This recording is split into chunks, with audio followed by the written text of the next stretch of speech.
మా కార్యాచరణ ఏదో మేము చేసుకొని పోతూ ఉంటాం. రైట్ అండి. ఓకే.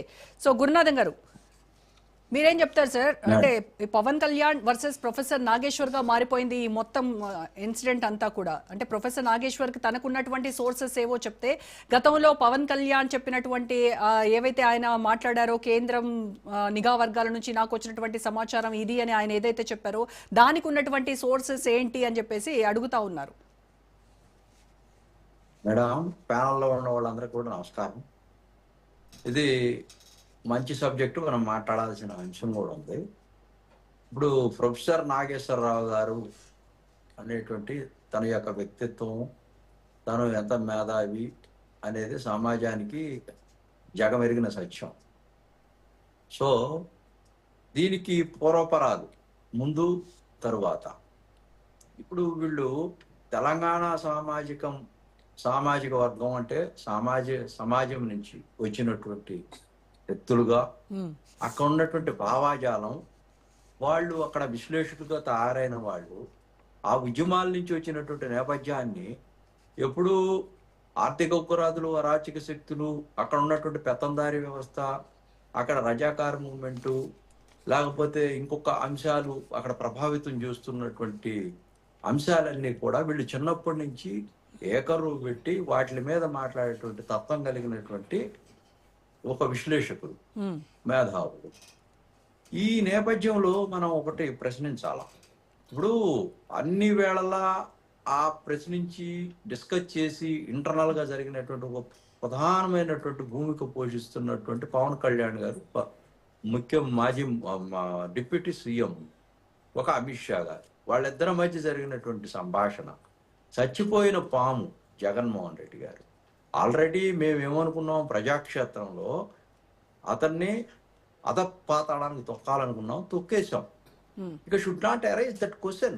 అతన్ని ఇప్పుడు జైలుకి పంపించాలని ఊరుతూ అతనేదో మనకు పోటీ అనుకొని ఆలోచించేటువంటి ఆరోపణ కదా. పోటీనా కాదా అనేది పక్కన పెడదాం, పక్కన పెడదాము గురునాథన్ గారు. కానీ మీరు చేసినటువంటివే కదా, మీరు లేవనెత్తినటువంటి అంశమే కదా, ఆరోపణలు మీరే కదా చేశారు జగన్మోహన్ రెడ్డి పైన. జగన్ ఇన్ని లక్షల కోట్ల అవినీతి చేశాడు, అది చేశాడు. వారు ఇందాక నుంచి మీరు సేమ్ పాయింట్ రిపీట్ చేస్తున్నారు. ఇందాక మా వారు జనసేన వాళ్ళు దాన్ని చెప్పలేదు, నేను వస్తున్నా. I'm coming to your point. ఆరోపణలు చేశాం. ఎప్పుడు చేశాం? ఇప్పుడు కాదు, గత 15 సంవత్సరాల నుంచి ఆంధ్రప్రదేశ్లో జరుగుతున్నటువంటి 16 కేసుల్లో అతను ముద్దాయి. 16 నెలలు జైలుకి వెళ్ళి వచ్చాడు. చాలా ఛార్జ్ షీట్లు ఫైల్ చేశారు. ప్రతి శుక్రవారం రావాలంటే సీఎం అడ్డం పెట్టుకొని పోకుండా డ్రాగేజ్ చేస్తా ఉన్నాడు. ఇప్పటికీ ఆయన ఛార్జ్ షీట్ పిటిషన్స్ దాదాపుగా థౌజండ్స్ లో వేశాడు కోర్టులో, డిశ్చార్జ్ పిటిషన్స్. ఇవన్నీ కూడా చట్టాన్ని మభ్యపెడుతున్నాడు.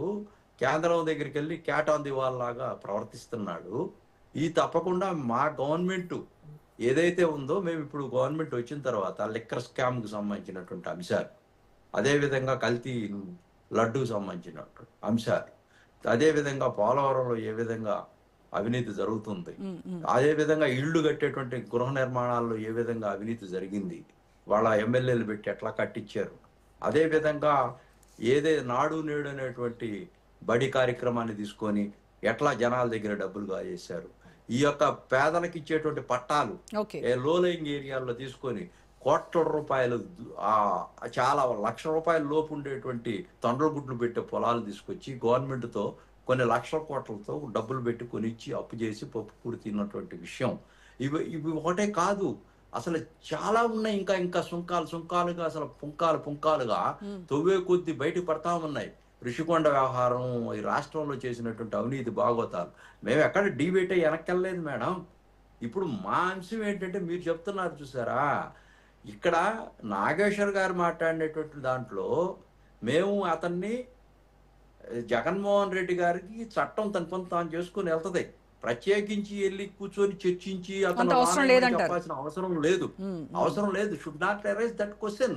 రెండో అంశం ఏంటంటే, వీళ్ళు మేధావులు అనేటువంటి ముసుగులు, మేధావులని చెప్పుకుంటున్నటువంటి ఈ సమాజం, వాళ్ళు అంతా కూడా గతం నుంచి కూడా, అమ్మో పులి కథ మీకు తెలుసు తెలియదు, ఒక్క నిమిషంలో చెప్పి నేను ముగిస్తాను.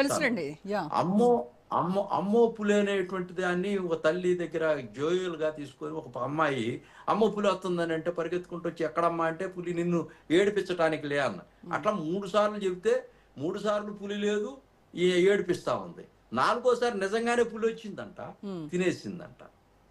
అప్పుడు ఏమైందమ్మా, వీళ్ళు యథేచ్ఛగా ఎప్పటి నుంచో మేము మేధావులు అని చెప్పి, ప్రొఫెసర్లు అని చెప్పి ఏది పడితే అది మాట్లాడుతూ ఉంటే దాన్ని ప్రశ్నించే వాళ్ళు లేక, దాని మీద చట్టాలు పదును పెట్టలేక, వాళ్ళు చెప్తుందే శాసనమేమో, వాళ్ళు చెప్తుందే బ్రహ్మ పదార్థం ఏమో. గురునాథన్ గారు నా ప్రశ్న ఏంటంటే ప్రొఫెసర్ నాగేశ్వర్ ని ఖండించాలి అని అంటే మీ పార్టీ తరపున మీరు ఖండించొచ్చు. దీన్ని ఎందుకు ఇంత రాద్ధాంతం చేస్తున్నారు? ఆంధ్రప్రదేశ్ లో ఇంతకంటే పెద్ద సమస్యలు లేవా? దీనిపైన పోరాడాల్సినటువంటి ఇంత ట్రోల్ చేస్తూ, అంటే ఒక జర్నలిస్ట్ కి ప్రొఫెసర్ నాగేశ్వర్ రావుకి వైసీపీ కండువా కప్పి గ్రాఫిక్స్ చేసి సోషల్ మీడియాలో ఇంత ట్రోల్ చేయాల్సినటువంటి అవసరం ఏమొచ్చింది? మేడం, నాగేశ్వర్ గారు అనేవాడు ఒక మంచి గొప్ప వ్యక్తి. అతను ఏదన్నా చెప్తే ప్రభావితం అవుతా ఉంటది వ్యవస్థలో మంచి చెడు గురించి చెప్పేటప్పుడు. This is our responsibility. మేము రాద్ధాంతం చేయట్లేదు, దానికి సమాధానం ఇస్తా ఉన్నాం. మేము రాద్ధాంతం చేసి ఎరీనా నుంచి పారిపోవట్లేదు. We are very open. This is the like minded debate. We are in the beauty of the democracy. Definite గా ఒక క్వశ్చన్ ఉత్పన్నమైనప్పుడు దానికి ఆన్సర్ చెప్పాల్సినటువంటి బాధ్యత మా అందరి మీద ఉంది. అందుకే మేము క్వశ్చన్ చేస్తున్నాం, కానీ ఏం చేయట్లేదు, ఊదరగొట్టట్లేదు, దంబాచారాలు చేయట్లేదు. అగైన్ అండ్ అగైన్ ఇంకోసారి చెప్తా ఉన్నాం, 21 ఆర్టికల్ ఎట్లా మనం బతకడానికి రైట్ టు లీవ్ ఉందో, 22 ఆర్టికల్ కూడా భావ స్వేచ్ఛని పంచుకోవచ్చు. కానీ ఎవరైనా ఇబ్బంది పడితే అది కరెక్ట్ కాదు. ఇబ్బంది పెట్టే విధమైనటువంటి భావజాలం అవసరం లేదు. చర్చి పెట్టండి, ఇట్స్ అ గుడ్ చర్చి, ఒక మంచి చర్చా వేదిక పెట్టండి, దాని మీద మాట్లాడండి, తప్పులేదు. నాకు రహస్యంగా అందింది, నాకు వేరే సోర్స్ ఉంది. ఇప్పుడు అంత గొప్ప మేధావులు కూడా అది చెప్పకూడదు. నాదెంట్ల మనోహర్ గారి దగ్గర ఉన్నటువంటి వ్యక్తులు నాకు చెప్పారు అని లీక్ చేయటం వల్ల దానివల్ల క్రెడిబిలిటీ పోద్దమ్మా. క్రెడిబిలిటీ పోతే ఈ రోజున అటువంటి మహా వ్యక్తులను మనం కాపాడుకోలేము. అటువంటి వ్యక్తులు వ్యవస్థకు అవసరం. సో ఇప్పుడు ఆయన వ్యాఖ్యలు ఆయన ఒక అడుగు వెనక్కి తగ్గి నా వ్యాఖ్యలు నేను ఉపసంహరించుకున్నాను అన్నా కూడా మీరు వెనక్కి తగ్గేటువంటి ప్రసక్తే లేదంటారు. మేము సారీ కోసం కాదమ్మా, ఇదంతా ఒక చర్చ జరగాలి కదమ్మా. ఎందుకు సారీ చెప్పాడు చెప్పండి. ఇప్పుడు నేను సారీ చెప్తానా? చెప్పలేదు కదా. అంత పెద్ద మేధావి ఎందుకు సారీ చెప్పాడు చెప్పండి. స్టాండ్ మీద ఉండమానండి. అసలు రియల్ నిజమే అనుకో, ఒకవేళ నీకు వచ్చింది ఆ మార్గంలో, నువ్వెందుకు స్టాండ్ కాలేకపోతున్నావు అంటే ఇప్పటిదాకా నువ్వు చెప్పినవన్నీ అభూత కల్పనలు అనమాట. అంటే నిన్ను వ్యతిరేకించకుండా ఎవరు అడ్డుకునేవాడు శక్తివంతుడు లేకపోవటం వల్ల యథేచ్ఛగా కొనసాగించారనమాట. దీన్ని జనం ఏమనుకుంటారు దీన్ని? నీ యొక్క యథేచ్ఛగా నువ్వు అశ్వమేధ యాగం చేస్తా ఉంటే నువ్వు చెప్పాయని నిజాలనుకుంటున్నటువంటి జనం ఇప్పుడు నీ సారీతో ఏమనుకుంటారు? నవ్విపోతురు కదా, నగపాలవుతారు కదా ఈ సమాజంలో మేధావులంతా. It's not correct. విశ్లేషకుడు అనేవాడు పక్కాగా ఉండాలి. మేము అభివృద్ధి సంక్షేమం శరవేగంగా అడుగులు ముందుకేస్తా ఉన్నాం.